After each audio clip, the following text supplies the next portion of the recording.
Hello, সবাইকে স্বাগত জানাচ্ছি নতুন একটা পর্বে। আর আপনি দেখছেন এই পর্বে আমি একটি নতুন কিছু আঁকছি। মানুষ আঁকছি না। আর চিকেন আঁকার মূল কারণটাই হচ্ছে যে আমি বার্ড অ্যানাটমি নিয়ে একটু জানতে চাচ্ছিলাম। আর আমার কাছে মনে হয় যে বার্ড অ্যানাটমি নিয়ে আপনি যদি খুবই বেসিক একটা নলেজ নিতে চান বা আপনি শুরু করতে চান, মুরগি হচ্ছে সবথেকে ভালো একটা রেফারেন্স হতে পারে। আর এই জন্যই আমি কীভাবে আঁকবো সেটা নিয়ে, এটা আসলে টিউটোরিয়ালটা না, আমি একটা ছোট্ট টিপস অ্যান্ড ট্রিক্স বলবো আপনাকে যে বার্ড অ্যানাটমি শেখার জন্য। Why chicken? কারণ আমার কাছে এটা মনে হয় খুবই ইজি টু গেট। আর আপনি যদি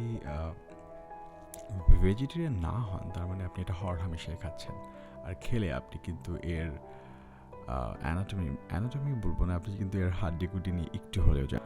আর আপনি যদি আরেকটু চিন্তা করেন যে আপনি যদি বাজার করেন, তার মানে কিন্তু আপনি বাসায় চিকেন কিনে আনছেন। আর চিকেন যখন আপনি কিনে আনছেন, আপনি নিশ্চয়ই এর ফেদারগুলো ফেলে নিয়ে আসছেন। তার মানে আপনি কিন্তু এর বেসিক স্ট্রাকচারটা কিন্তু খুব ভালো মতো দেখতে পাচ্ছেন।